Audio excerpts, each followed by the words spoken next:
Well, hey, Revelation Wellness Community, I am sitting down. I'm actually sitting down and not standing. Usually I like to stand, but I'm sitting today in front of my podcast mic, and I'm going to do a teaching for y'all on body image. I would imagine many of you, majority of you, have not considered a teaching like this, heard a teaching like this on body image. So please settle down. Go for a walk. Give me your attention, please. We will go for about 20 to 30 minutes. What happens, I start talking about it and I can't stop because I feel like we are not equipped for this battle, and we are going to get equipped today. So Holy Spirit, oh, we love you. And we ask that you would come and help us to have the knowledge and the revelation of Jesus Christ and our bodies and how he lives in our bodies now, and how we get distracted and we do not know how to be in our bodies. So we lift that up to you, God. Come now. In Jesus' name, amen. Okay, so let's scrape the surface here. Man, I'm really passionate about this one because it is pervasive now with this ever increasing climb of the stats around plastic surgery and visits to doctor's office to change our bodies. And really this was kicked off about a few weeks ago. I came across a reel from a health and fitness influencer who by all means is a very beautiful woman. Now, she is in the older category. She's not 20 years old. She's not Gen Z. And actually, she has grown up with me in this health and fitness space. So we are women in our 50s.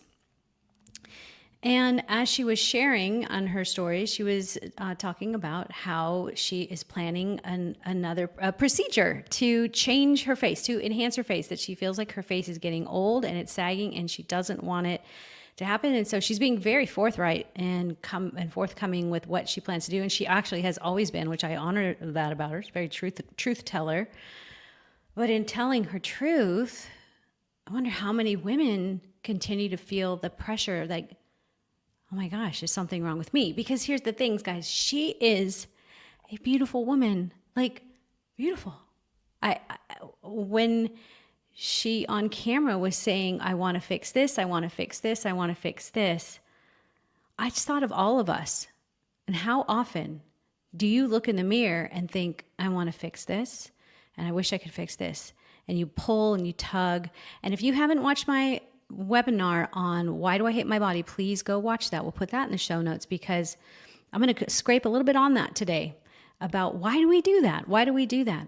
But the message that really got me was, as she was saying that, I'm thinking, man, how does she not see? How does she not see what I see?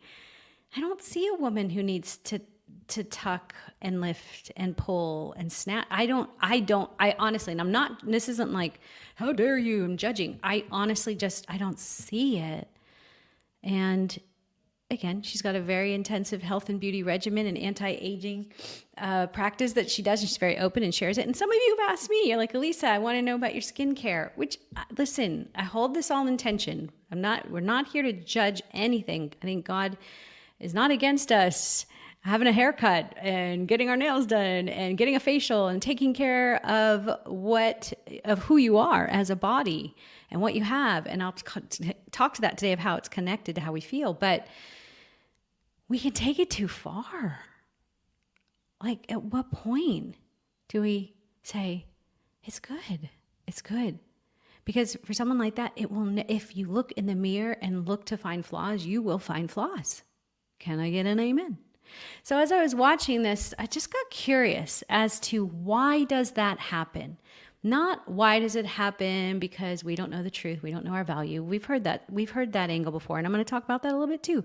But I really wanted to know what is going on biologically, physiologically, in her brain that makes that happen, that she can't see what I see or what maybe someone else sees, or maybe someone does see her and go, man, she could really look a little better. She used some work. Like, I'm sure people have thought that about me. I've had people tell me when I was younger, how much more attractive I'd be if I got a nose job or if I had breast implants. Hi, I did that. Right. So I understand these are all narratives we're listening to, and we get toxic, infected in our brain. And then we begin to change what we see and how we can interact with the world and make it better. So I have mercy for this. Again, this is just me asking questions. I'm just curious, why does that happen? And so I went on a little deep dive, which means me and ChatGPT and Perplexity. Love that app. Not sponsored. Would they like to? That would be great. And then knowing some resources that I have in books as well and putting it all together. And so I'll give you this quick teaching today. That's the setup. First of all, before we go into the biology and the physiology of what's going on, to help you understand that you're not crazy. This is just what's happening in your brain and in your body and your nervous system. I would be remiss if I didn't remind you of the solid foundation from which we stand. You cannot solve a spiritual problem with physical remedies, period. And when we begin to look at our body as only physical matter, that's where we get in trouble. You can't solve that problem by constantly chasing the next algorithm or program or macro counting or weightlifting or menopause or all the HRT, all these things. Those are helpful. Those can be some physical remedies, but you will not be able to solve that spiritual problem, which gets me I need to back off from my microphone because I'm going to start shouting. They go together. They're not siloed. They are one. This is the wholeness gospel that I preach. If we're going to talk about the God who made us, we can also talk about how we are made, and they marry. And I think God goes, this is good stuff. But it begins with God who is spirit, who formed and fashioned us, put flesh and bones in our body, and said, let us make. Him in his fullness, from his fullness, makes us sons and daughters from dirt, which you will return to one day, but not stay there forever, because new heaven, new earth, God is going to make all things new, and there'll be no more tears, and you will have a body. And so, of course, God cares about our bodies. But in the beginning, because we have free will, we chose to listen to the voice of a liar, Genesis 3, of someone that told us God is holding out on us. And because we believed that, we took of the fruit and we ate. And it says in Genesis 3 that Eve took the fruit, ate it, gave some to her husband, and he ate, and then their eyes were opened. By the way, the enemy said to them, if you eat this fruit, your eyes will be open. You're going to know more. Like, he lied. Half truth. He actually wasn't totally, he was right. Their eyes are going to be open, but they would not know more. They actually would know less. And in that moment when their eyes were opened, they knew, it says in the Bible, they knew they were naked and they were ashamed. They knew. So from that moment, I love this. I want to ring my bell and I want to yell from the rooftop. This is why I'm here. Hi, church. Hi, people. This is why I'm here on planet Earth in May 12th of 2025 when I'm recording this, because this is the beginning of everything falling apart. Everything. From our governments to our politics to our morality, everything fell apart when we ate, boom, our eyes opened, and we could not see ourselves anymore the right way. Nobody in all of history, in all of time, sees their body correctly. Full stop. You've never seen your body correctly. You don't even see other bodies correctly. We were never made to see our bodies as much as we see ourselves. And so, of course, it's distorted and it's not correct because our minds are not set on things above, and they have been set on cultural standards and worldviews, and it affects our brains. Your mind is not your brain. Say that with me. My mind is not my brain. Your brain is the operating system. It is actually, it's the computer. It's your software that needs updating. Your mind is the software. Your computer is your brain. Your brain is just waiting for you. Give me some data. I'll run it, and I'm going to give you more of whatever you give me. The brain.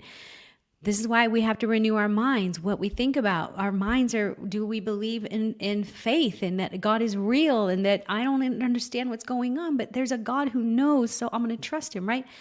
This is the beginning. Our eyes were open and boom, we couldn't even see ourselves right way anymore. So there is the beginning of body dysmorphia, body image.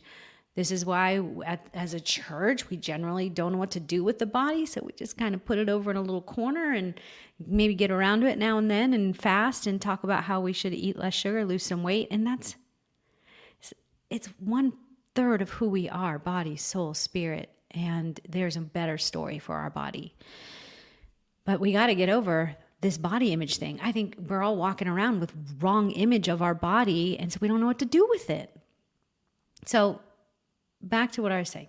If we don't put our stake in the ground that this is a spiritual issue and we can corroborate with some physical practices while I keep my mind set on what is spiritually true, that marries it together. That holds things together, as Colossians 1 says it.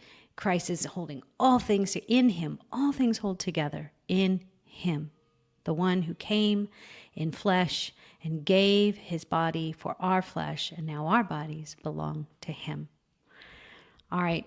If you want more on that, I'm going to go in Hell Summit. We're going to go deeper on that about this spiritual issue because it's so quick to get carried away into the physical things we need to do, read the books, do the program. But if I don't deal with what's going on spiritually, then I'm going to need the next thing and the next thing, and I will feel crazy.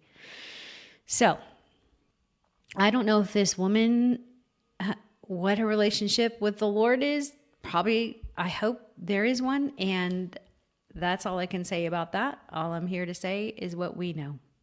Okay, I just lost my camera, but it's back, so I'm going to trust that it's okay. Okay, hold on. By the way, if you're listening to this, well, now I'm touching too many buttons, everyone. Edit this out, everybody. If you're listening to this, you might want to watch it. I think we'll put it on YouTube because I'm going to have some props here. And I want you to see what I'm seeing. Okay. So it's a spiritual issue. And without you realizing that there's a God calling you, wanting to connect with you regarding your body image, then you are going to be pulling, tucking, and blaming and shaming and spending a lot of money to try and fix something that is pretty darn beautiful. Okay, so physically, what's going on in our bodies? What is going on with this flesh, bone, we sometimes call it the meat suit. Like, what is going on that I could look in a mirror and always see that something's not right, never be satisfied? So I started to ask those questions, and here's what I found out. How you perceive your body lives mainly in your brain's parietal lobe and somatosensory cortex. These areas work together to create your internal map of your body. How you feel, if it's big or if it's small, how you think you are. Back to think, how you think you are. As a man thinks, so he is. If I think that I am overweight and ugly and fat and old, I will live overweight, fat, ugly, and old. And every time I look in the mirror, I will find that bias. I will confirm it by looking for it, because that's what my parietal lobe has been told about the world around me. It will tell you about your shape and where your body is in space even. That's the parietal lobe. So here's the picture. Hi, let me grab my brain. This is my brain. Camera's not on, so I hope, or I can't tell, but I think that's showing you. This is a model of the brain. It's actually probably about right size. My brain's probably a little smaller than this, but it's pretty good. Right here in the mid mid section of your brain. It's not your prefrontal medial cortex. It's not up here. It's not back here in like your reptile brain, they call it, your body brain. It's right here is your parietal lobe. And in that section is where your body image lives. Look at me, YouTubers. This is it. Right here. When you struggle and hate what you see in the mirror, this is misfiring, malfunctioning, and it's waiting for some new software. Update me with something different. Otherwise, every time you look in the mirror, this is going to be feeling wrong. Your parietal lobe, and I want you to hold this in the very cool context of God created you this way. Like God wants you to have a relationship with your body. Otherwise, you wouldn't have a parietal lobe. He celebrates your body. But what is it for? The parietal lobe does two things. It helps you to know how you feel about your body and how you move your body. Not necessarily how you look in your body. Interoception is a word, you probably hear me say it a lot. It's a fancy word for how do I feel on the inside? What am I feeling? So do I feel angry? Do I feel shame? Am I feeling hot? Am I feeling cold? What's the internal state of me going on? And that's coming from the chemicals based on what I'm thinking or what I'm feeling. I've got hormones that are getting released, and then it's that feeling then can create a thought of, oh, I'm ugly. It's my fault. Something is amiss here, and it must be me, right? So that's back to our mind. Our mind is connecting into the story and helping us to stay safe. Interoception is fantastic. This is why you hear us say in Revelation Wellness, stay curious, get curious. Why are you feeling this way? That's important. Interoception, how you feel, hot, cold, sick, nauseous, excited, nervous, bad, sad. Interoception. These are so important. And in the world we're living in now, we don't even know how we feel anymore other than stressed. We feel pretty darn stressed and anxious. And you know what we do when we feel stressed and anxious? We go for more information, do the next thing to try and fill and put some connection to the tension instead of let this rest a second and it'll unwind. But if I'm going to unwind with this tension or stress, I need to get a little curious. I need to take a breath.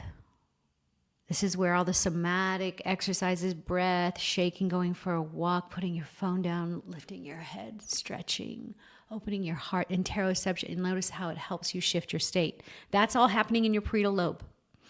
And also in your parietal lobe is proprioception. Proprioception is a fancy word for how you move. So because you have proprioceptors, you don't fall over. You can stay upright. A few years ago, I had a terrible case of vertigo. My proprioception gone. And I can't tell you why. I have to do more research. Well, how come? Must have been something my parietal lobe was shut down as my amygdala was fired up because I felt the entire world was unsafe. As I was spinning around, I had no sense of up or down or right, left. So proprioception, when you go to the gym, anything you do every day, right now, if you're standing up going for a walk, you are using your proprioceptors. So that's happening in the parietal lobe. You have how you feel and how you move is happening in the parietal lobe. Not necessarily how you look, but there is a part of the parietal lobe that's your body image center. It helps you recognize your body parts and understand their position, shape, and size. But listen, it compares what you see in the mirror with what you feel from the inside. The parietal lobe is trying to connect those two things. What I see in the mirror with how I feel on the inside. This is why if I don't feel good on the inside, I am going to have a very hard time seeing rightly in the mirror. And then if I don't feel good about whatever, let's say I have a bad day and a stressful day, guess what I don't want when I have stress? A salad. I don't want fiber. I don't want nutritious food. I want food that's going to help me feel better. Dopamine, serotonin release. Like I want the alcohol, I want the sugar, I want the carbohydrate. Nothing wrong with carbohydrates, nothing wrong with any of this stuff. But when it's my fix, when it's my go-to, then I have it, I feel better for a second. But then afterwards, I don't feel as good. I feel gassy, I feel bloated, I feel inflamed. And then I look in the mirror, and because I don't feel good, I'm actually going, that is a disgusting picture. What have you done? Why are you so bloated? What have you done now? Do you see the cycle that can't be stopped if at the core of us, we don't feel good? But this is also why if you look good, you see something in the mirror, you have a pretty outfit on, and I don't care what size you're on, you have a moment where you're like, oh my gosh, that's kind of a cute outfit. I feel really cute. Then you actually look good and feel good. This is why everyone says you need to look good and feel good. If you look good, you'll feel good. Not always. I'm actually saying, why don't we go for feeling good, and then we can change the way we look and see ourselves. Are you tracking with me? You cannot get to body image being healed unless there's a new feel inside of you. And I'll talk about that more on what do we need to do as believers and what we have in the power of Christ. So your brain's body image sensor. There's also something in there, I don't have time to show you. It's called the homunculus. It's so cool. Revelation Wellness instructors, Live Well Health coaches, you know this.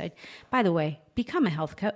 If you are interested in this information, you want biology and theology come together, and you want a gospel wholeness living for your life, and you want to fully have a John 10:10 life, I'm telling you, come through training. If you just come for your own development, my goodness, we need more of this message in the world. So I've shared this with the instructors, but it's called the homunculus. In your brain, your homunculus is the part of your brain that has connection to the senses of your body. In other words, did you know your brain is very aware of the sensory sensation of your hands, what you feel or touch with your hands, your lips, your feet are one, your eyes, your ears, right? Are you getting what I'm saying? God designed your body to feel, not necessarily to look. He's not interested. And this is why he can say in 1 Samuel 16:7, God does not see like man sees. Man looks at outward appearance. God looks at the heart. God cares about what am I carrying and feeling on the inside, not what do I look like. Man, do you see how the world has us so caught up in what we see, and we say that's ugly and bad, and then we feel bad. But instead, God's like, hey, if I can get you feeling better because your heart is rested in me, your heart, you know in your heart how valuable you are to me, then you will think, feel, and choose differently because you know you're of value. You won't want to hurt yourself with food. You won't want to hurt yourself by saying I'm old and ugly and fat. You can get more curious and childlike with your body than condemning and walking into a grave. These are the invitations that God gives us. But if we are so busy focused on not seeing what we want to see, we will miss what we're supposed to feel. You're supposed to feel joy. The enemy comes to kill, steal, and destroy that joy. But God's like, I want you to have joy. I want you to have so much joy that you know how to rightly relate to food and exercise, money, people, that nothing can take you down. Then when you feel that way, you look in the mirror and you're like, again, I'm not going to say the world loves smooth skin, smaller thighs, or that's the standard now. It could change tomorrow. And if I try to conform to that, I might feel good for a moment and feel valued by the world, but guess what? Welcome to the treadmill. You're going to have to stay on it. And just like this influencer, you're going to have to nip and tuck and keep fixing the next thing and the next thing and the next thing. Your parietal lobe is interested in how you feel in relationship to what you see in the mirror. You have to change how you feel, and then what you see in the mirror will change. Your somatosensory cortex is also in the parietal lobe. And this contributes to how connected or disconnected you feel from certain parts of your body. This is why some women, you don't like touching your thighs or your belly. You're like, ugh, that's because you've called that the disgusting place, or, oh, it's jiggly, or, right? Who told you that? Someone in the world told you that you should not have that. By the way, I'm in this battle too, just so we're clear. Like, this girl on some days would love to go tighten her skin, get rid of some wrinkles, get rid of this extra weight I'm carrying in new places because of new stages of life. And then I just have to back off. Go, wait, that doesn't feel good. Let me get right with what I'm supposed to feel, peace in my body. And then I can say, God, is there anything that I need to do to change something so that is there something I'm neglecting in my body? I'm here for it. And like, side note, by the way, I'm at 29 minutes. Should I keep going or should we part two this? Oh boy, oh boy, oh boy. Oh, I know you guys are going to say keep going, but I think I'm going to part two this. I'm going to land the plane because I know your attention spans. I love y'all. And it's partly kind of one of the problems we're having. We feel stressed. I got to get to the next thing, Alisa. Okay, I'm losing. Hopefully you're staying interested, but maybe you're running out of time. So I'm going to end it with this connection to, we don't feel connected to our bodies. That's what the somatosensory cortex is. This is why in Revelation Wellness and the Be Still and Be Loves, we'll do body scans. We'll try to get you to feel like, this is my foot. This is my thigh. These are my hands. Start to feel the certain parts of your body. The other thing I was reading, or heard something today, our somatosensory cortex is low because we don't have physical touch with people like we once did. So we don't actually get touched in healthy and lovely ways. We're not shaking hands. We're not giving hugs. We're not in the room with other people, which is why you want to come to Health Summit. You need to be with other people so that you can even smell their bad breath. I know you don't want that, but you know what I'm saying? Like your somatosensory cortex, how you feel certain parts of your body feel in relationship to someone else, that's important. And maybe somebody touched you inappropriately in a part of your body, and now you don't have association to that body part anymore. And that is a big part of body image dysmorphia as well. So grace and peace to you, and you are not stuck. There is healing for you. Somatosensory cortex gets stimulated when you can feel certain parts of your body. Again, this is why RevFit is so powerful. Revelation Fitness, our classes that we do, our energy and motion and our bodies, we're feeling things in our bodies, and we're moving our body, and like we're reminded about how good and strong our bodies are because it's an uplifting, positive environment, and you're in the presence of God, and then we're planting the seed of truth, and it changes how you feel about your body as you're doing something with your body. You see it? I don't know. Where do you go to church? Do you have a chance at church to do that? Maybe I want to encourage you all. Take this with you. Next time you're worshiping, it is a body thing. So enjoy it. Feel his presence in your body. Then take that presence with you so you can upgrade the software that goes into your parietal lobe. You won't feel better because you change the way you look. You've heard that. That's why this sweet woman is going to need another surgery in 4 years. Something else.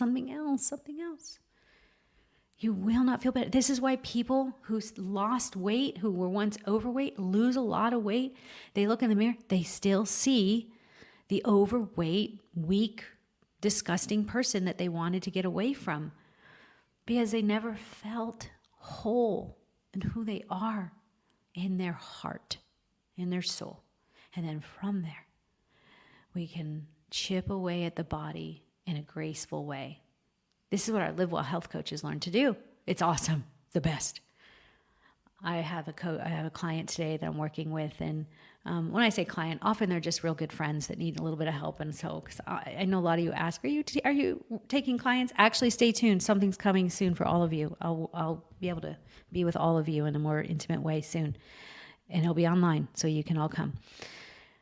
But this friend of mine she's struggling with her body. She had a baby like 6 months ago. No, not even that long ago, 3 or 4 months ago, and she's just not feeling great in her body. I remember that day. I remember when I gave birth to Jack, right? New mom, like, whoa, this is wild. And I remember driving down the freeway after giving birth to him, like maybe 6 weeks after his birth, and he's in the little baby seat, car seat in the back, and we're taking our outing, as you do when you're just trying to break up the day of being a new mom. I remember driving down the 101 Ventura Highway, headed to Santa Barbara to meet somebody, like all excited. And I'm driving, and we're hitting the bumps, when the freeways are like a boom, boom, boom. And I'm just feeling parts of my body shake. I never had that before. And it was wild. I'm like, whoa. And I was like, well, we got to get rid of this as fast as possible. This was my PJ days, pre-Jesus. And you can do that. You can totally do that. And by the way, I did. Eventually, that baby weight changed and came off. But for my friend who had a baby, she's like, it's just my body just not feel like, I feel like, ugh. And she's like, I'm really struggling with body image, Alisa. And oh my gosh, grace to her. She just had a baby. So I've been working with her, and it's been just a delight to gently walk with her.